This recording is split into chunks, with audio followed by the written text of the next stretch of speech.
Cross, I think did she say it was her first choice? Did she not say who was her first choice? I think that's, I don't believe that the governor's name was mentioned. I think there are some facts and circumstances surrounding the search for someone to take over the lead of this investigation at that time. Now prosecution is something that, given the allegations in the case, is certainly relevant. All right, and it doesn't sound like it would be all that long a witness. I don't think anyhow.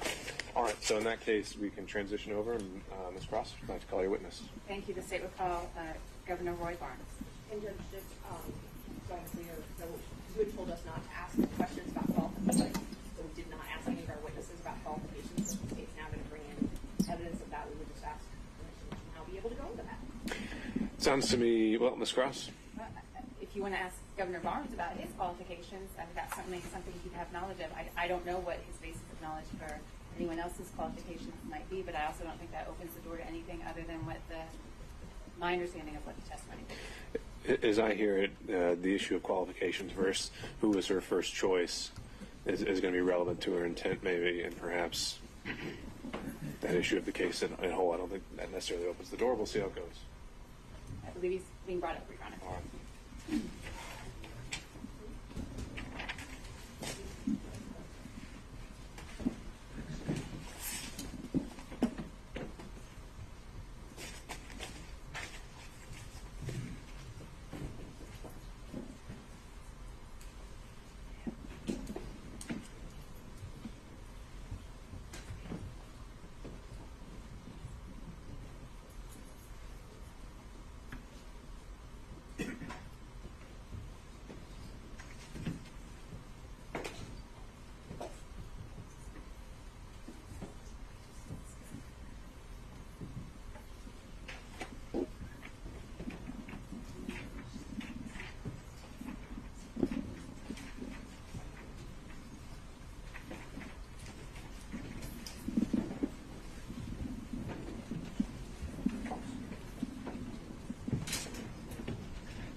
Ms. Cross, assuming this may be a 10 to 15 minute witness, does the state have other witnesses on deck that they'd like to go forward with as well? Yes, we called to gather everyone we could, so we can go forward with another witness, I believe, after this one. All right, appreciate it.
Roy Eugene Barnes, Royeugene,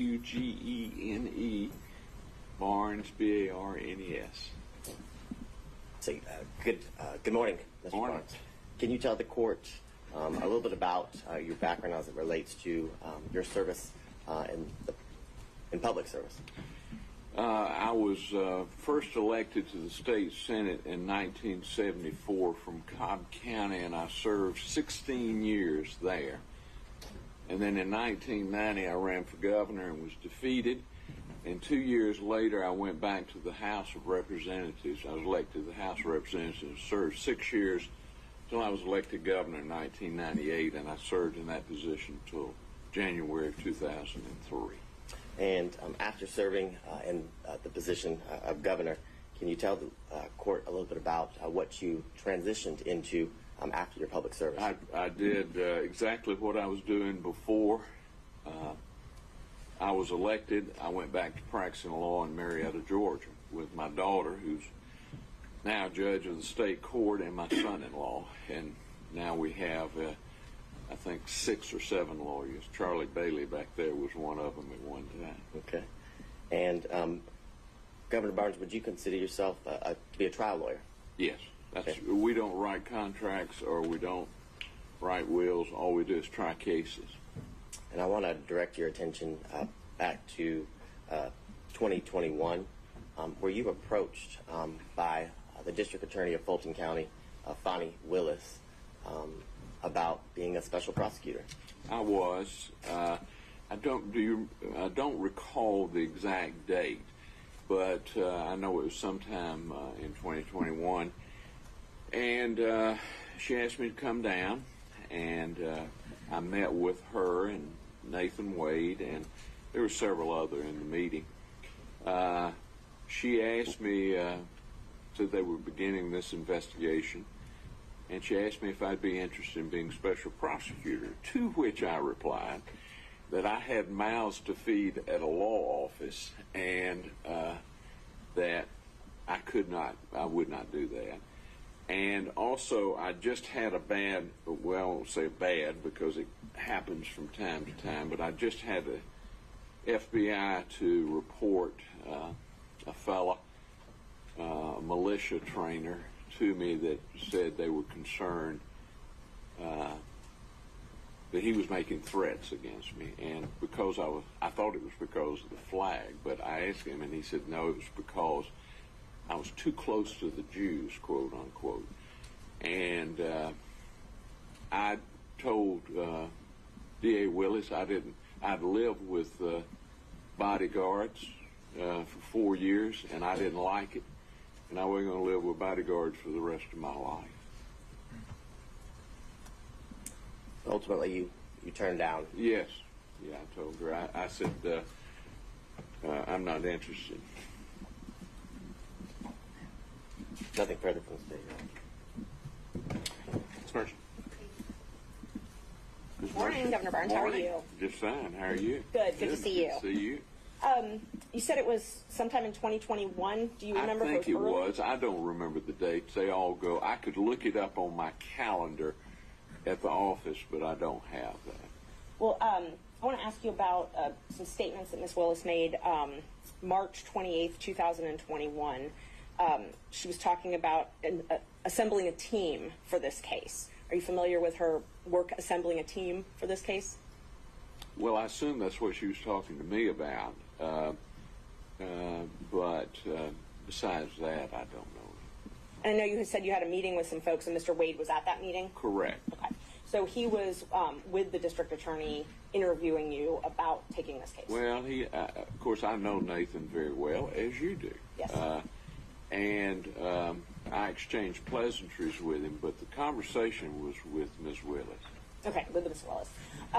Were you aware at the time that her team consisted of Brian Watkins, Megan Vargas, Sonia Allen, Shannon Trotty, Sal Chan, and John Floyd? She had reported that was her team on this case. I know John Floyd was involved, and she probably told me the others, but listen, I barely remember what case I tried last year, much less every word that was said in the conversation. I understand, fair enough. But she said she was looking to hire more lawyers and investigators to work on this case? She told me, it was to me, she said, would you be interested in being special prosecutor in this case? And I gave the reply that I've already known. I mean, about hiring other lawyers or whatever, I don't know. All I can testify to is what she told me. Did she tell you at all why she wanted to hire special counsel and not use someone who was an ADA, not have an actual employee? No, she did not. I mean, we did not discuss that, and but I would assume it was because in a case as big as this that you'd have to have a decision help. I know John Floyd has been in some cases over the years out in Cobb County, for example, and others. Would you agree that an employee of her office, someone who was paid a state salary or a county salary as an ADA, could handle a case like this? I couldn't tell you that unless I knew the person, knew their experience, and really had been with them in a courtroom. All right. Pass an opinion on that. Thank you. Yes, ma'am. Say now. Hello, Mr. Sadow. It's been a while. It has been a while. I hope you're well. I'm doing fine, just getting older, but that beats all time. That's true, but that applies to all of us, I believe. Yes. I think you indicated that if you had your calendar, you'd be able to pinpoint a date for us. I would. Is there a way for you, for example, at a break, before you actually leave, to contact your folks to see if you can get a date? I guess I could. I don't know how far back we archived those, but I assume I could. Would you be willing to give that a shot for us? I mean, I'll do whatever the court instructs. So if I ask the court and the court says, go ahead and you could do it, that's all right? I'll do whatever the court instructs. I hear you. And you should too. I try to live by those words. I'm not always successful, but I try. If I pinpoint a date, for example, I think the record is clear that Mr. Wade was hired for the position on November 1 of 2021. Does that help you at all? No, it does not. Okay.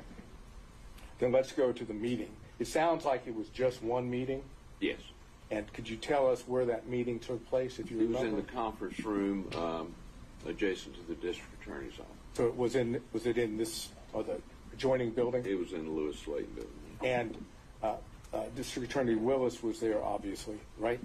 Yes. And Mr. Wade was there? The best I recall, now I could be mistaken about that, it's like anything that far away, but that's my recollection. Do you have a recollection of anyone else being present? Yeah, there were some other folks, but I don't remember. Do you remember, were you introduced to Mr. Wade by anything other than you already knew him? Was he given a title or anything? So at least as you're there, if I heard you correctly, Ms. Willis did all the talking, Mr. Wade did not. I mean, we exchanged pleasantries, but as far as the basis of the conversation, the reason I was there, Ms. Willis did the talk. And would you be able to give us an estimate of how long this meeting lasted? Probably. Just rough. Probably an hour. And during the meeting, you made it clear, but it was the thanks for the offer, but no thank you. Oh, yes. I did. As I said, I started off as a prosecutor. And for about 10 or 15 years, I did nothing but criminal. And then, but I've tried to move away from it and do primarily civil now. Mr. Gillen and I have done some white-collar cases over in federal court, and I've got one over there right now. But it's generally business-related, where I have a client that's got a kid or him getting indicted. And the case I have over there now is an alleged fraud case. Fair to say that based on your career and the work that you've done, you've handled high-profile cases, correct? I have. I've handled some pretty good cases. I sued Syria one time for beheading a client of mine, recovered $82 million. I guess that's the best high profile, but that was in D.C. I tried that up in D.C. And what would be considered complex cases, you've handled those as well, correct? Yes. I mean, we regularly do mass torts, class actions, business torts, breach of contract, and most of those are complex requiring many experts. We also do malpractice. I did malpractice defense for about 25 years, but since I've returned from the governor's office, I try not to represent an insurance company anymore, and I just tried a malpractice case before Judge Edlin in November. And those are complex cases because of the type of, medical knowledge and that you have to have, and also because of the many experts that you have. Thank you. Did Ms. Willis, and this is the last question, did Ms. Willis tell you why she had sought you, why you had been her choice? No, I hadn't, but, I get consulted fairly often on major cases. Would you believe, based on circumstances in which you were given the offer, that it had to do with the fact that you had handled complex and high-profile cases in the past?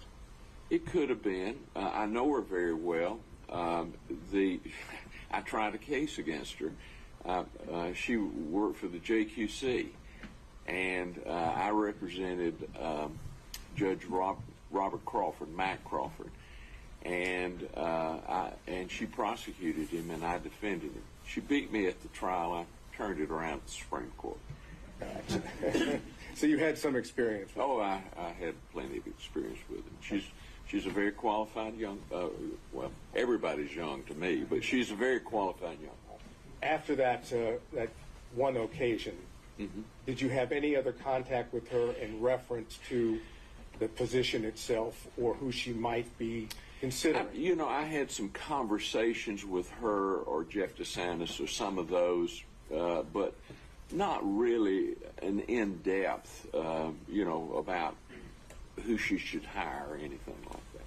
Did the name Nathan Wade come up in those conversations with her? No. Right? Yeah. Nathan was there, I thought. Now, I could be mistaken, but I thought Nathan was there when for the conference. Think Nathan was. I'm not positive Nathan was there when I met with him. Right, and my question was probably poorly worded, but what I was asking is after the conference and whatever consulting you might have done. Yes. Did Ms. Willis or Mr. DeSantis bring up the name Nathan Wade as a special prosecutor? I don't think so. I don't recall one. I mean, Nathan is a good organizer. Nathan can organize stuff. I've watched him over the years. So I wasn't surprised that he was acting as a special prosecutor. And Mr. DeSantis, for the record, who was that? Jeff DeSantis? Jeff DeSantis. Do you know who he is? Oh, yes. Could you tell us who he is for the record? Jeff works in the DA's office. I knew him when he worked for Thurber Baker. You know what his role in the DA's office is? I have no earthly idea. Is he in media? Does that sound familiar? He has done media in the past. Jeff has generally been, I like Jeff, and I'm very close to him, but he's generally been on the other side of my campaigns. All right, so we're talking, the best of your recollection, conference, we don't have the date, I'm asking if you could possibly get it, but the conference you have, Mr. Wade could have been there. Yes, I'm almost sure he was there. And Ms. Willis, obviously, and Mr. DeSantis was there. I think Mr. DeSantis was, too. And as far as whether there was anyone else there, you don't have a present recollection? No. Okay, thank you. Next time I'll take a picture so I'll have an exact. Next time, hopefully, you won't have to be here. Well, hopefully not. Thank you, sir. All right, Mr. Stockton. No questions, Judge. Thank you. Mr. Durham. No questions, Your Honor. Mr. McDougall. No questions from the governor, Your Honor. Mr. Rice. No questions, Your Honor. Mr. Gillen. I've been waiting for this. I couldn't give up the chance getting up here, Governor. Good to see you again. Good to see you, Craig. We've done some work in the past together, haven't we? I consider you to be one of my best friends and a crackerjack lawyer. Well, I will say to you on the record that I can understand why they came to see you because you're the finest lawyer that I've ever worked with. Thank you. I need to put you in the next day. Yeah, there you go. We'll get that. But one or two more questions. Okay. You and I working together when it's appropriate.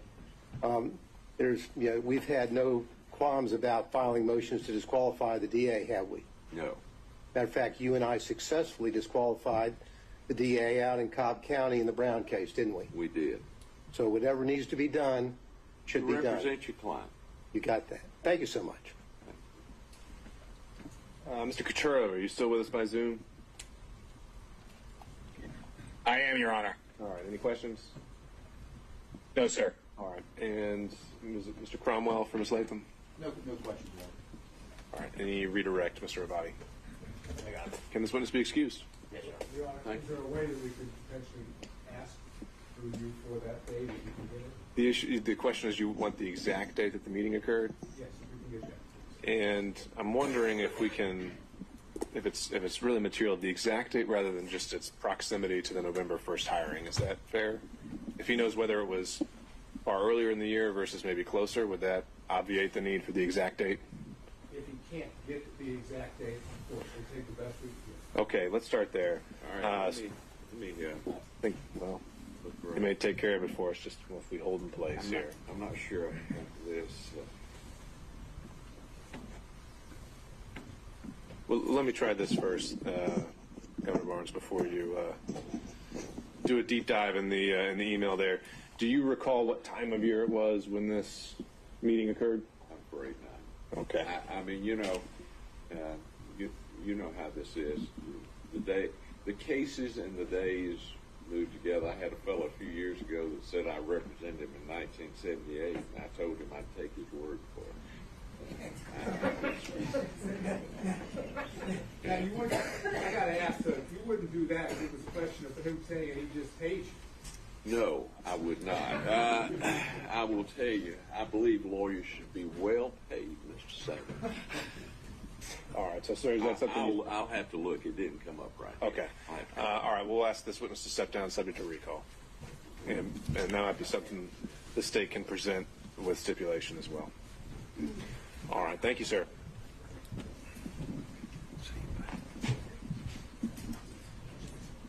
Do we have an update on Mr. Bradley? Lawyer. Lawyer should be here. He's probably outside on today. The last estimation I heard was about 11:30. Okay. If that's still the case, then Ms. Cross, did you have another witness available? But having brought over, it's Mr. John Floyd, not the special prosecutor John Floyd. John Floyd, District Attorney Willis' father. Okay. And is he heading this way? Yes. All right.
Mr. Ward, we're just holding in place for taking witnesses out of order. Do you have any updates on Mr. Bradley?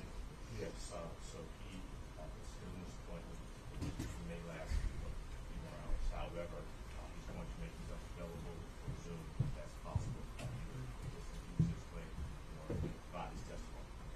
All right. Ms. Merchant? I was outside looking for them. Sure. We found it. I'm sorry? So he is asked whether the defendants would accept his testimony by Zoom. As long as I can show him documents if he needs his memory refreshed, then that's fine. It's not with us. It is not. With due respect. The state would have objection to this witness not appearing in person. Understood. All right. Mr. Ward, I think we're going to need continual updates from you and also some kind of expectation of what this afternoon is going to look like. I was never informed of a medical appointment, and I think the notice in this hearing indicated it would last at least 2 days. So right now, I think he's in violation of his subpoena. Again, Your Honor, I believe that the counsel's given notice of his doctor's appointment. He missed one yesterday. He took a stand yesterday and he was hoping to be with his testimony yesterday. As I stayed here all day. This appointment started at 9, and it's out of his control with regards to, again, the issues involved with it, as well as I'm just trying to get more. I mean, we initially been told maybe it was going to be 9:30 and 10. Do we have any better idea to get a realistic expectation of when we think we can have him here? If it's Your Honor's will, which is tell him to come on in, and we have to go back to Is he, without getting too much into the particulars, has he already been seen by the doctor and he's waiting for results, or is he still waiting to be seen by a doctor? I'm just, both. He's been consulting with the doctor, and they're waiting for and after he gets those results, he was supposed to have another meeting with them today as well. But potentially that meeting could occur later. after they're able to figure out the purpose of the actual appointment. Okay. If you can get any kind of an update on how much time they think that those results are going to take. If it's more than an hour or two, I think we would want to start bringing him here, and he can have that follow-up consultation later. All right. Thank you, sir. Did you all want to take up the 1.6 motion? At this point, I think we've got something else that can occupy our time, and I think we need to move forward with that. Understood. All right. Of course. Yeah, absolutely. And I didn't learn about the equipment. Right. Okay. Understood. Ms. Cross. Mr. Abate will. Mr. John Floyd. Mr. Floyd, if you could have a seat, sir.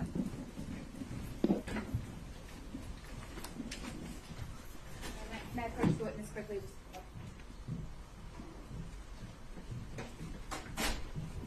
Thank you.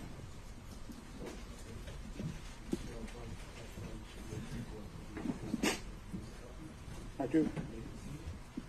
Please state the spelling full name for the court. My name is John Clifford Floyd III. Say, good morning, sir. Good morning. Can you tell the court, are you currently retired?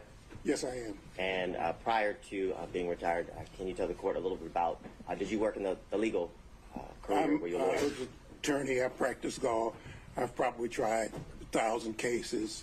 About 50% of my practice was criminal law. 25% of it was family law, and the rest was whatever walked through the front door could pay for it. Okay. And Could we wait 1 second? The governor's come back. He might I have. do. My calendar shows it was October 26, 2021. All right. And would defense counsel accept it as a stipulation, or is there any follow-up questioning needed on that? Mr. Barnes is still considered under oath on this point. All right. I would look for a show of hands or for someone to speak now on Zoom, and hearing none. Thank you, sir. You're excused. And, sir, can you tell the court, are you from Atlanta?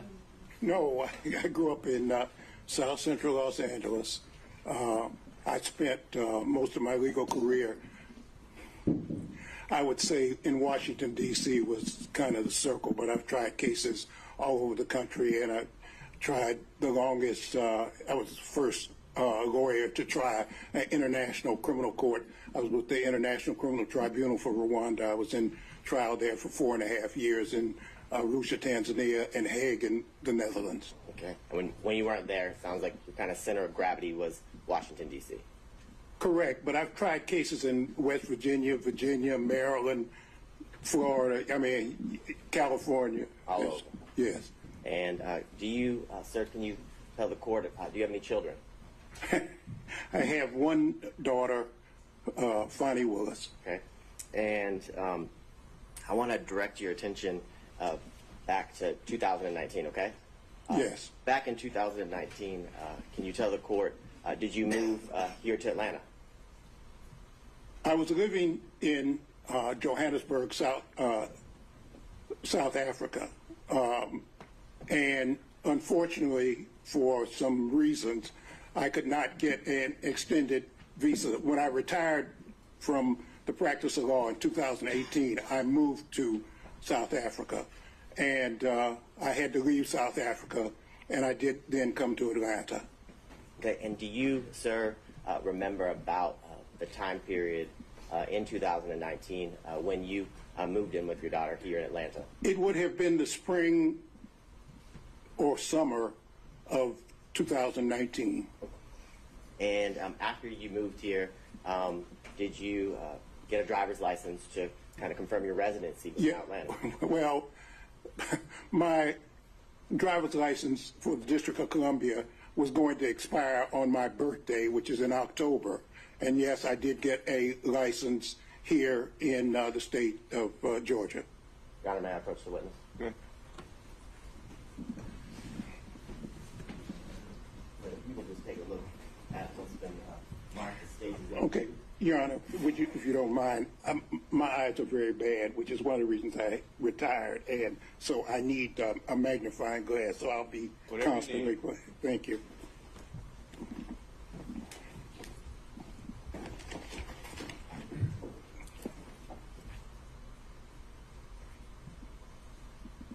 Yes, I see it was issued on 9/28/2019. Okay. So before we get there, do you recognize State's Exhibit 2?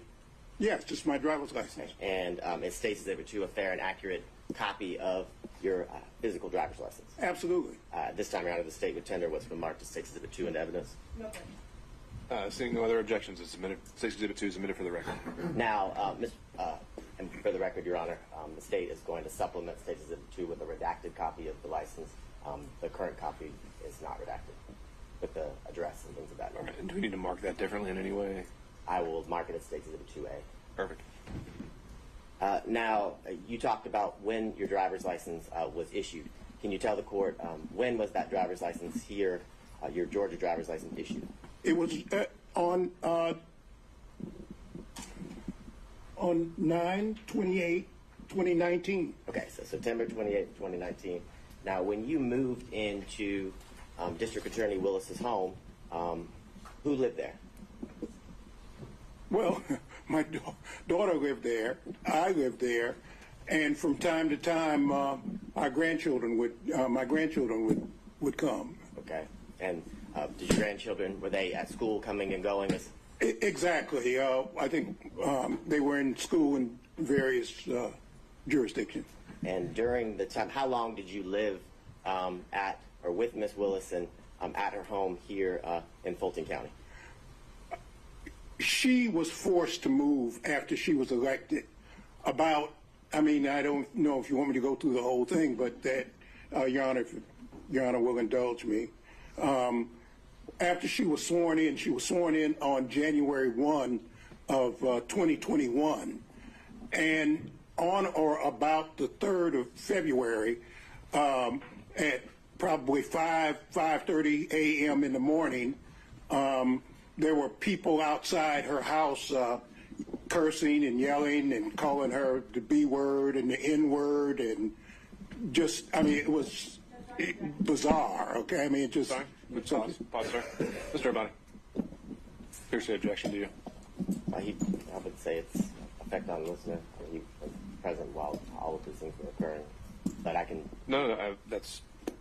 And he's saying he was personally present to hear these things? Yes. Okay, overruled. Okay, and fortunately, the neighbors called the police and disbanded the group, and it was just, it was just, I hadn't seen anything exactly like it before. Okay, and after that happened, can you tell the court that Ms. Willis would have to move from her home? Yes, she was forced to leave. Okay, and can you tell the court after she was forced to leave, shortly after she was sworn in, did you remain at her home in Fulton County? Yes, I stayed there really until 2022, I guess. And from what you described, did you fear for her safety? Absolutely. I mean, not only did I do that, I mean, the South Fulton police, they brought somebody, a man with a dog, because there have been so many death threats. And they said they were going to blow up the house. They were going to kill her. They were going to kill me. They were going to kill my grandchildren. I mean, on and on and on. It just, it became, and I was concerned for her safety. And after those concerns came to your attention, and after what you heard and saw that day, you remained at the house? Yes. And can you tell the court, with what you just described, why did you remain living at the district attorney's home here in Fulton County? Mr. Bell? I believe it's relevant based on a lot of the questions that were asked yesterday of Ms. Willis as to about the security threat and the fact that it was implied that those threats were not necessarily real, in the sense that Mr. Floyd remained in the home. There were many questions about the fact that he remained and her children could still come and go to the house. I think it's relevant based to the testimony that was elicited from defense counsels yesterday. Overruled. Well, these South Fulton police, first they put a car in front of the house that was there permanently, a police car. That was thing one. Thing two, they brought a person with a dog sometimes more than once a day, twice a day, and they would circle the house to look for bombs. I knew that was a house that my daughter had worked for.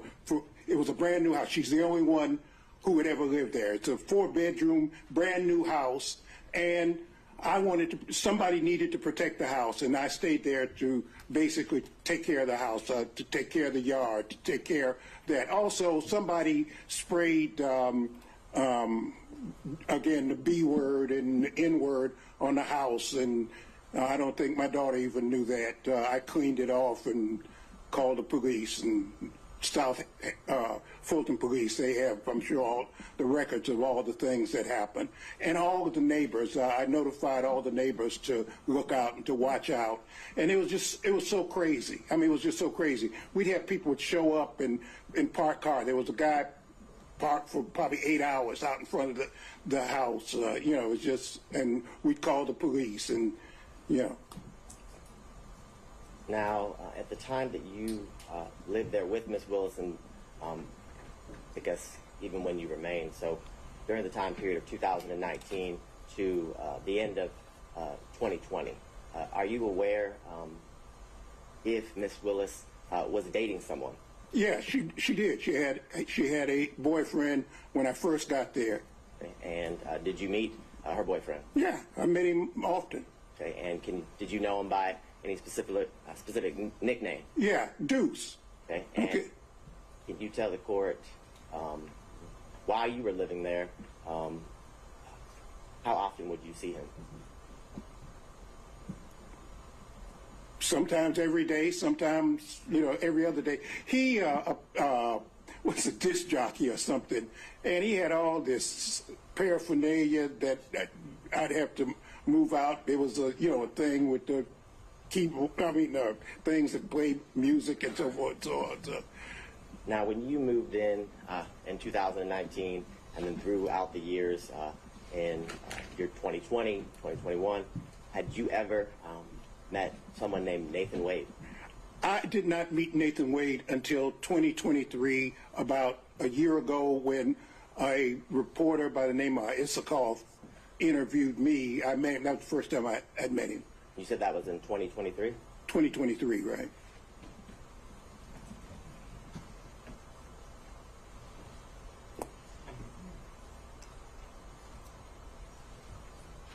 And I know you said you hadn't met him until 2023, but when you were living at Ms. Willis's house in Fulton County, did you ever meet Mr. Wade in the year 2019? Absolutely not.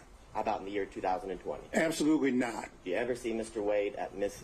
Willis's Fulton County house in the year 2021? Never. And is it your testimony that the only time or the first time that you met Mr. Wade was in 2023? Let me say something. Mr. Wade said that he remembers seeing me, and I do remember some banter. I'm a member of Kappa Alpha Psi fraternity, and there's kind of this thing that goes on between fraternities, and Mr. Wade is a member of Alpha Phi Alpha, and they, you know, so they, I do remember there was some kind of banter when my daughter was sworn in to be district attorney between me and a couple of guys, and he said he remembers me. I don't remember him.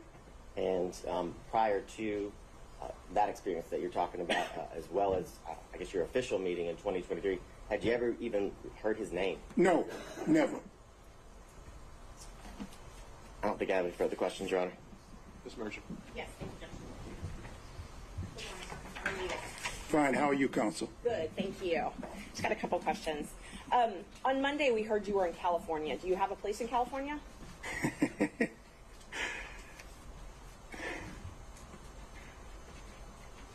People always ask me about where do I live.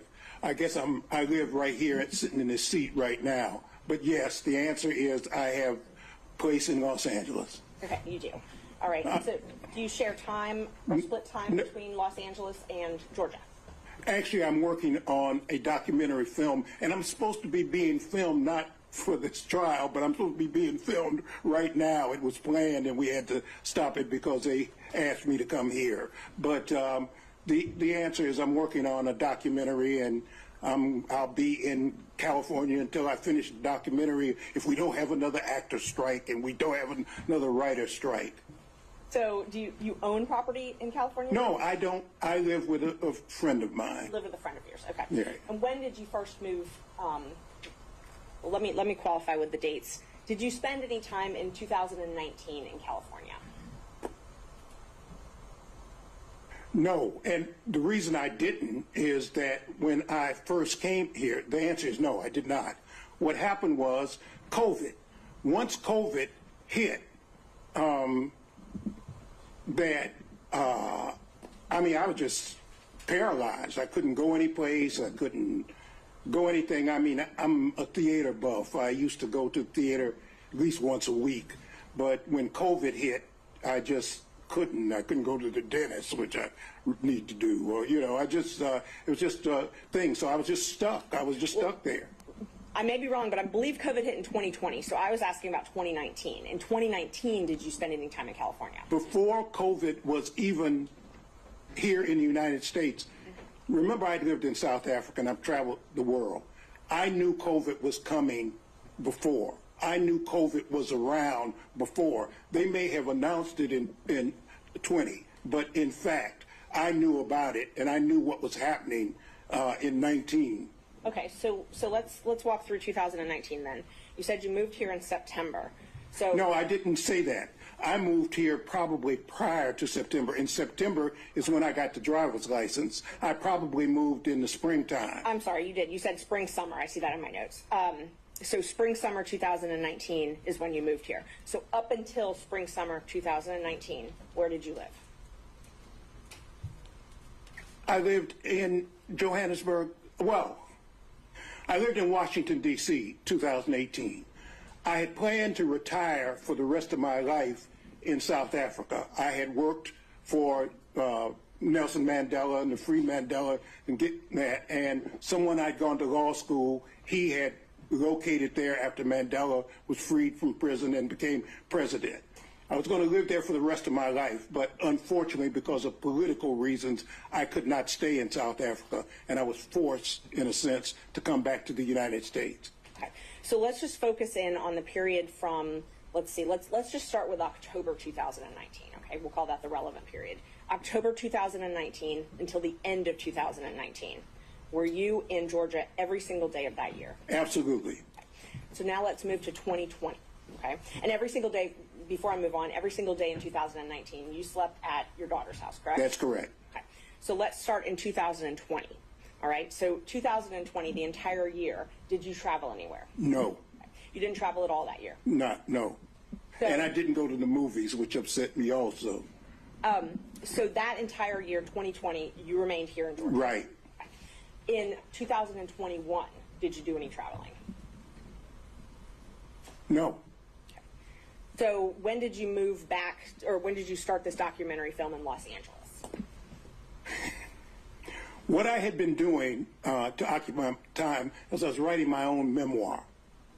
As I delved into my family background, I discovered something, and that's what got me to working on the documentary. So I want you to understand what was going on in my life. I pitched I have a movie script called Bad Blood. I have a movie script I was trying to sell.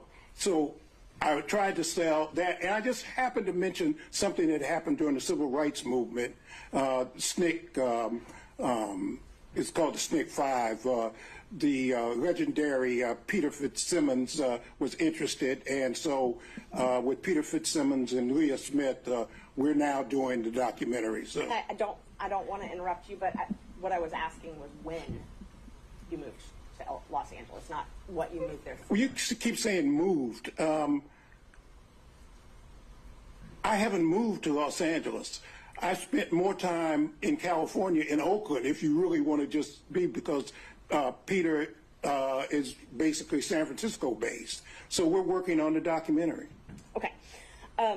I was in Los Angeles because I was going to the Pan-African Film Festival, and that's why we were there. And the way Hollywood works is, you know, when you make connections, and film festivals are a place to try to sell ideas and meet people and organize things.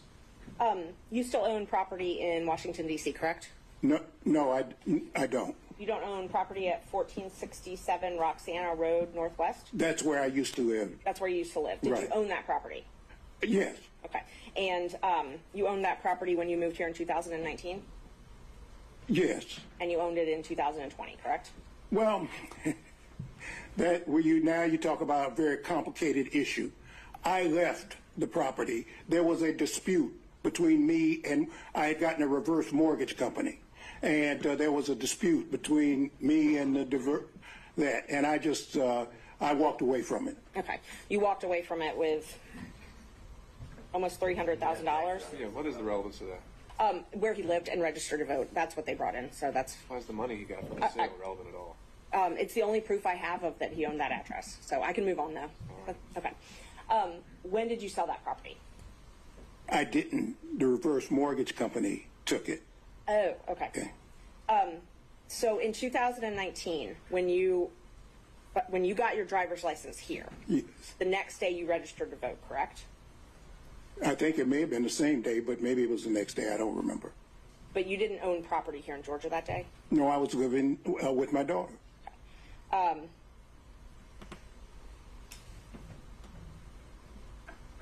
You said that you met Mr. Wade, that you remember you met in 2023, right? That was the first time you Correct. remember? Okay. And I wasn't really clear. You said something about meeting him. Was it with Mr. Isikoff, or did Mr. Isikoff tell you? No, I was being interviewed by Mr. Isikoff. Okay. And he walked in, and I met him. That was the first time. He walked into the office. And where were you being interviewed? At the district attorney's office. And Mr. Wade walked into that interview? Yes. And so Ms. Willis had not told you about Mr. Wade prior to that? Absolutely not. So she didn't tell you anything about their relationship before you met him that day? No. But Mr. Wade remembers meeting you in 2020? He said that at my daughter's swearing in. I do remember that we having some banner about fraternities, but other than that. Oh, at your daughter's swearing in. Okay. Right. That's all I have. Just one moment. Nothing else. Thank you.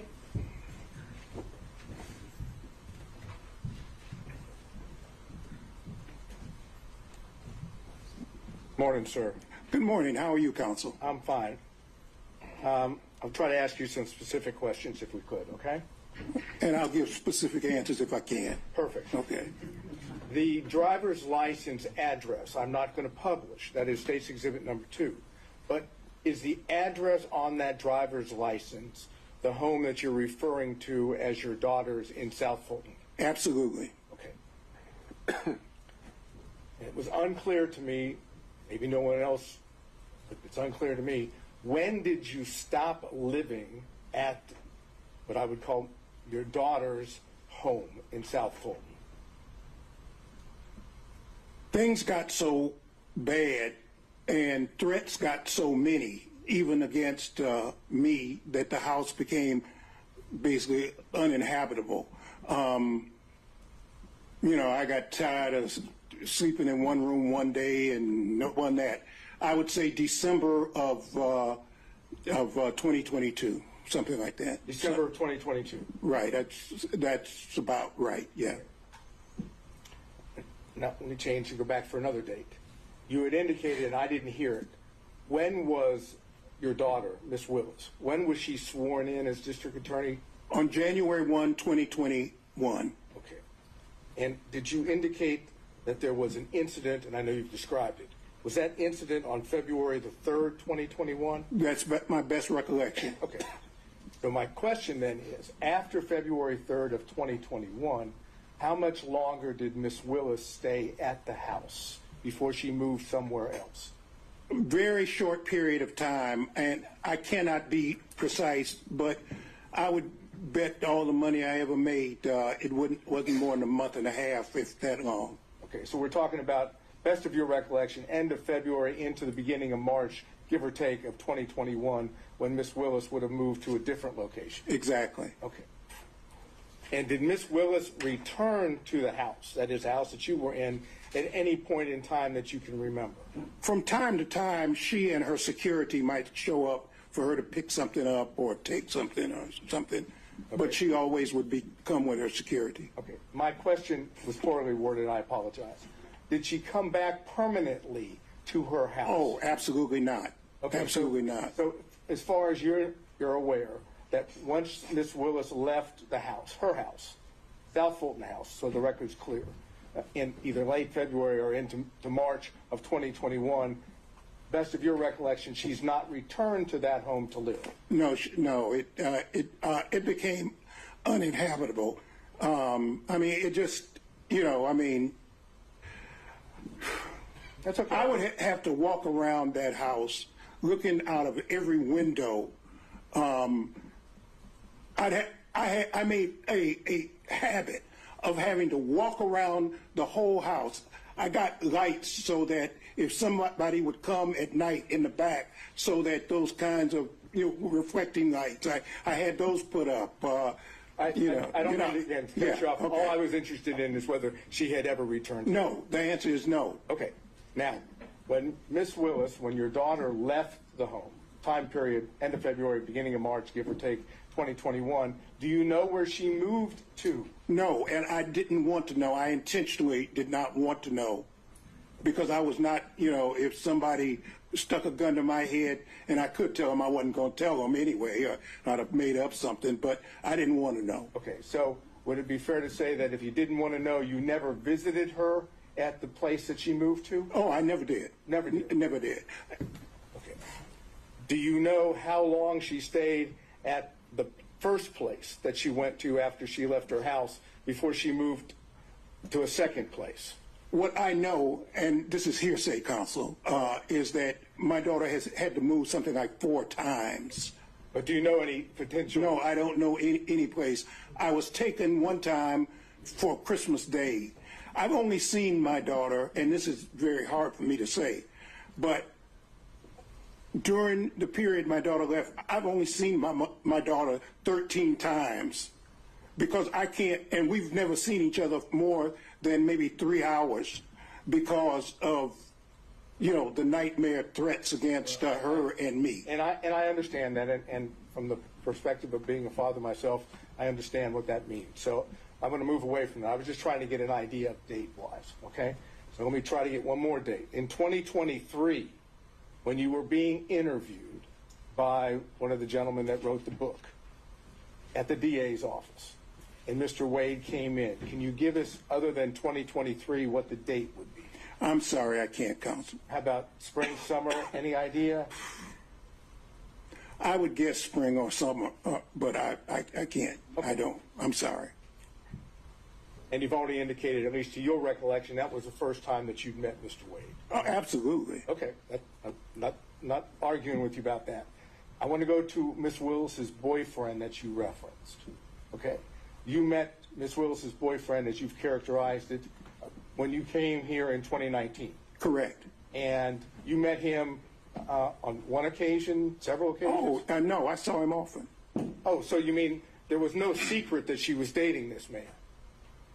Not from me. Not from you. And not, he was a disc jockey of some kind. I think he had a government job during the day. I don't know what it was, but apparently he would do weddings and so forth and so on. He was a disc jockey, play music. So he had all his stuff was always in the way, and I was always having to try to push it aside. And anyway. But Ms. Willis, your daughter didn't keep him from you, correct? No. No, I mean, there was no doubt he... I mean, we lived in, my daughter and I lived in the same house. I mean, he came and went, you know.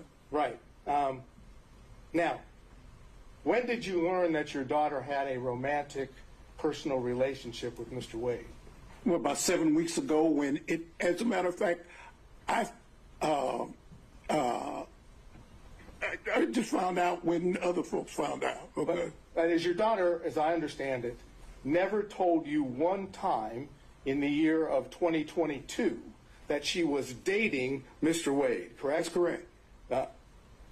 And until recently, you didn't know from anyone, including your daughter, that she dated Mr. Wade, correct? That's correct. That is, whatever the relationship is between father and daughter, she kept that a secret from you, correct?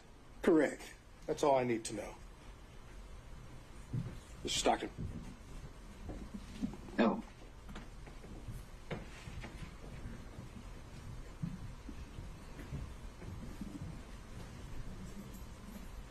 Good morning, Mr. Good morning. Floyd. Correct. Good morning, Counsel. When your daughter moved or left the house that she owned, did she say anything to you about having a large savings of cash? Oh, no, no. See, maybe, excuse me, and Your Honor, I'm not trying to be racist, okay? But it's a black thing, okay? You know, I was trained, and most black folks, they hide cash or they keep cash, and I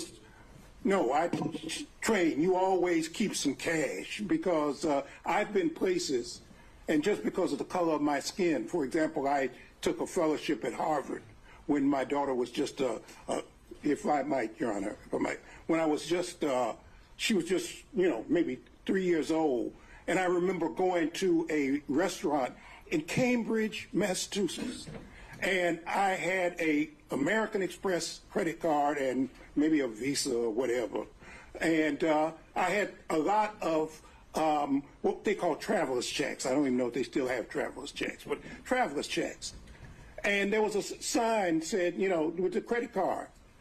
For whatever reasons, the man would not take my American Express credit card.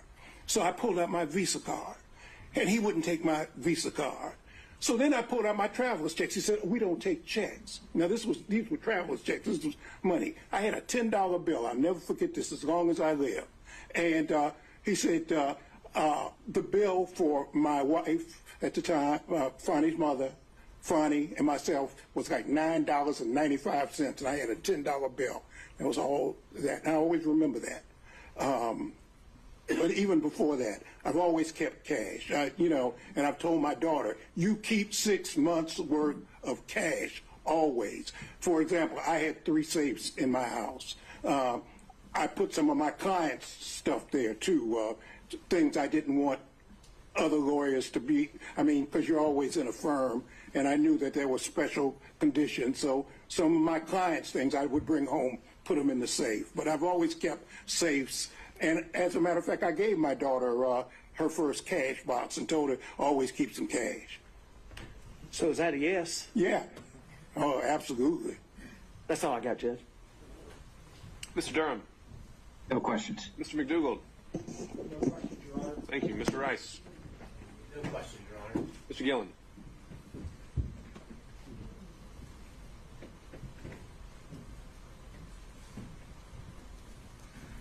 It's still morning. Good morning, sir.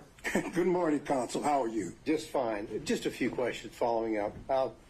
When you were talking about when you learned about Mr. Wade and your daughter, correct? Correct. Now, did your daughter tell you in around October of 2022 that she had gone on a Caribbean cruise with Mr. Wade to the Bahamas?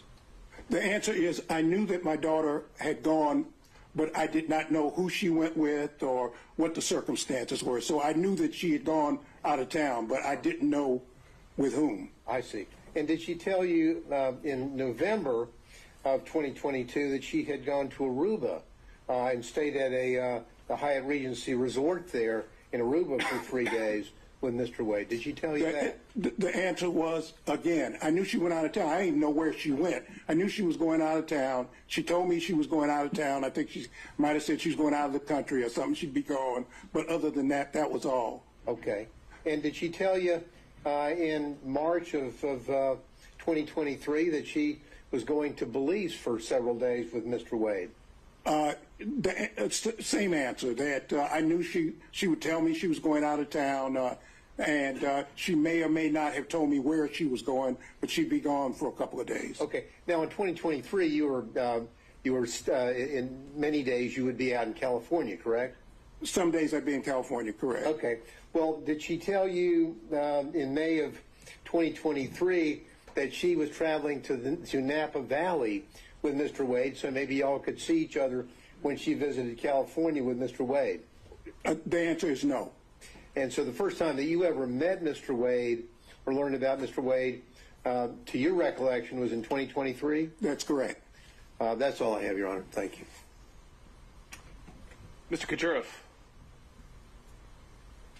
On Zoom. Yes, Ron, just a couple quick questions. Good morning, sir. I know I can't see you. I can't see you either, but We can take a moment. Good morning, counsel. We can take a moment. Let's just pause, see if we can change the screens to show Mr. Kucherov. Sorry. We need Your Honor, I'm on a phone, so it's kind of difficult. Can you turn your screen on, though? I'm trying to.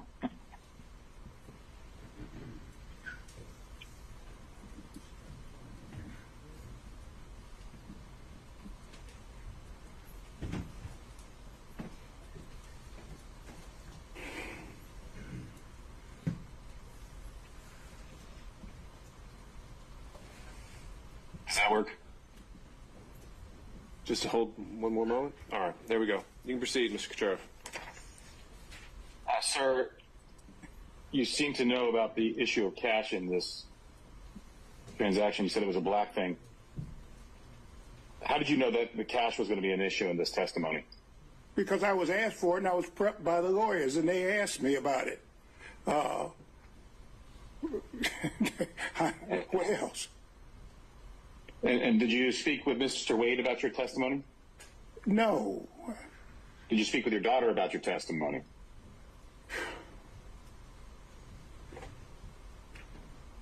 She may have been present when the lawyers were. I really don't remember. If Mr. Wade and your daughter were dating, you wouldn't have known that unless your daughter told you.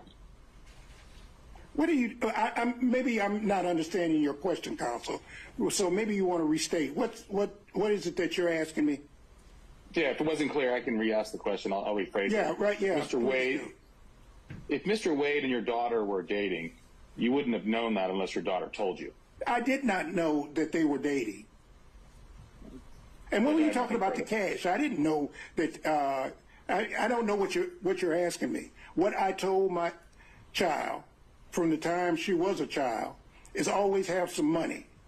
Always have some money. If you go on a date so that people don't try to stick you and you want to leave whoever, always keep some cash, okay?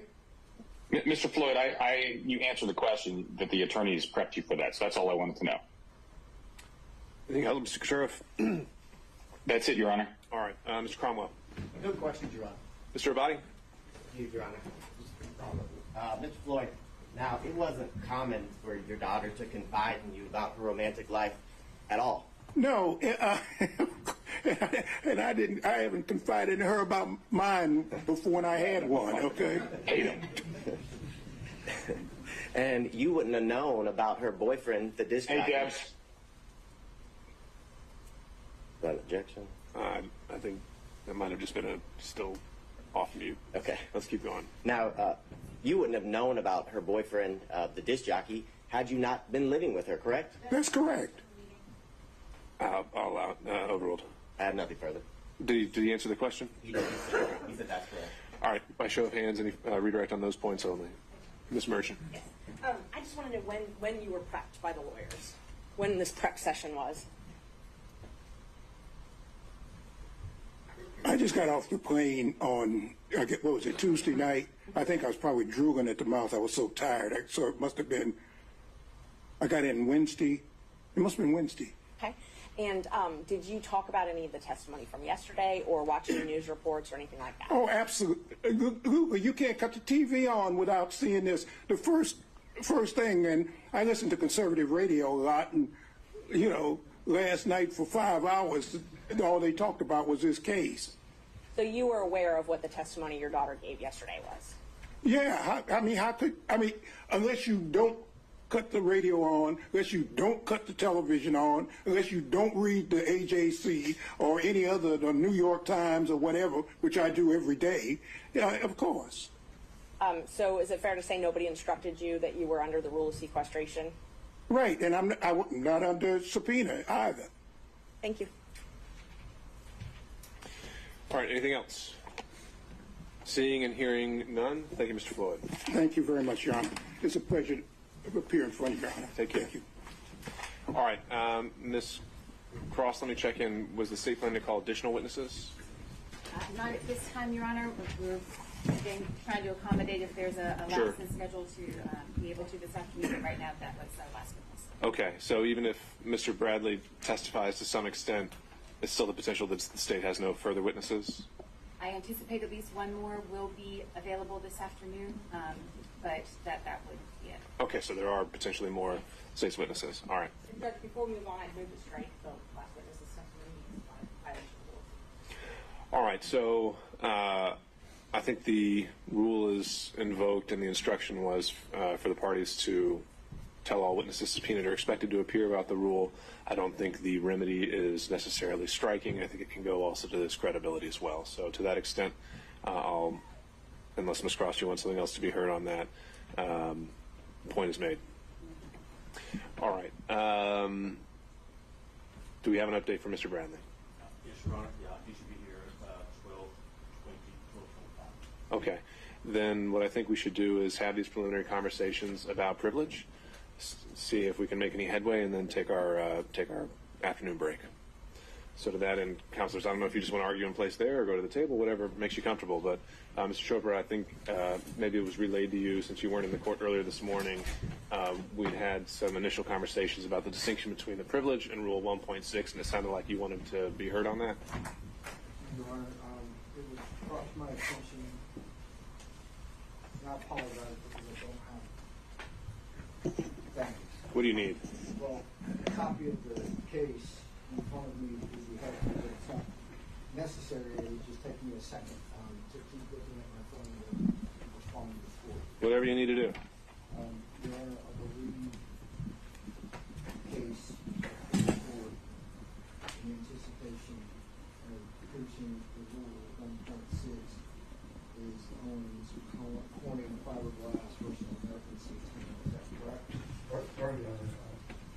difficult hearing, counsel. Could you There's a microphone there at the jury box. You can try to hear what he's saying? Thank you. either try to lift that microphone up and speak in the jury box, or make your way over to the podium or table. Sorry. Is that any better? All right, and no, that was authority provided by Mr. Sadow over our morning recess, and I think that was indicated to go more towards a potential crime fraud argument. I don't think we've really gotten there yet.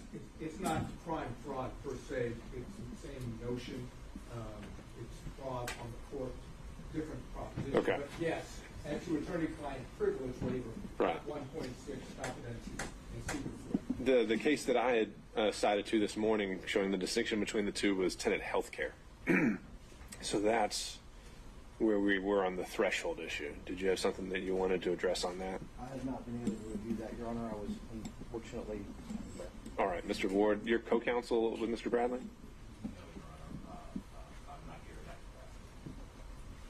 Remind me why you are here. I'm here just assisting. Bradley, Okay, so you are co-counsel on this. well, this morning when you were asking where he was, I had to make sure everybody knew that there was no. That's what I was doing. Okay. Oh, this is the judge is saying it's 10. Right, and the citation for that is 273 Georgia 206. Judge, And I'll give you time to review that. In the meantime, what other things that you want me to know? And perhaps at this point we just take our break now, unless you also want to talk about the questionings that are provided by Ms. Merchant, seeing if there's anything we can achieve. So that I can be clear, it is apparent that at this point we're going to go into whether or not 1.6 provides privilege for Mr. Wade, even though he has specifically stated that he does not waive that privilege. Therefore, it would be incumbent upon the court to issue an order to demand that Mr. Bradley, over and above the privilege afforded in 1.6, is required to testify. Is that correct? That's right. That's what we covered this morning. And so I would ask the court, is the court then going to travel under the fraud exception? We haven't quite gotten there. We haven't decided whether attorney-client privilege applies. I think there are some other things that we would have to do to. I think we got held up yesterday on 1.6. As I understood it, I was waiting to hear from you whether we are now beyond that. And then if we're in the land of attorney-client privilege and only attorney-client privilege, so Rule 505, then I think Mr. Sadow has some arguments on crime fraud, and I think there's also just the general arguments of, does it exist? Were certain statements in furtherance? Does Mr. Bradley have any knowledge independent of those? Certainly, Right. and in order to keep the court abreast, yes, we are still traveling under, there should be a privilege afforded to Mr. Wade under 1.6, and we are aware of how they will try to convince the court that that should be overcome. So hopefully I can read this case in less than 5 minutes. All right, that's fine.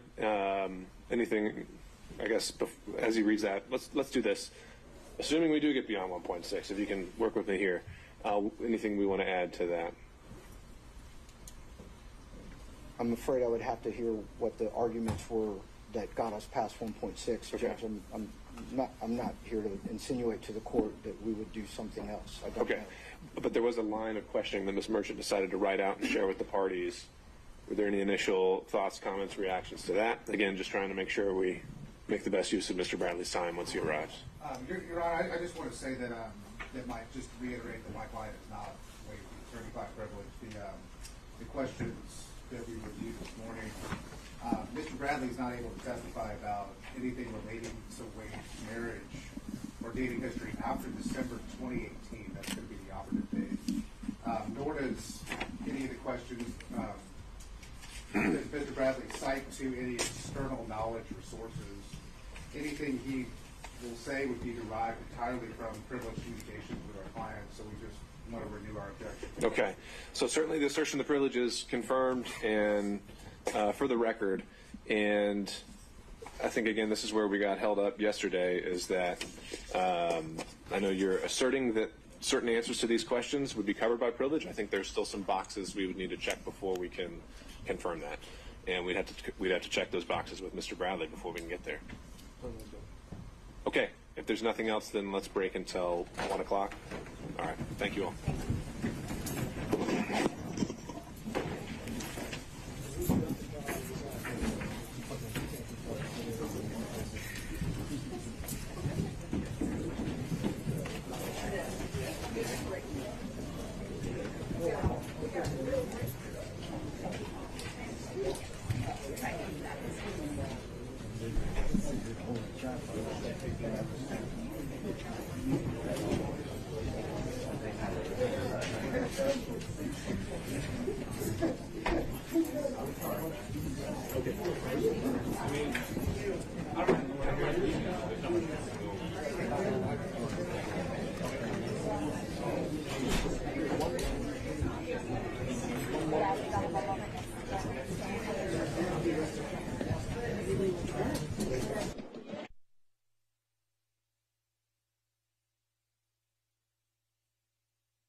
Thanks for watching.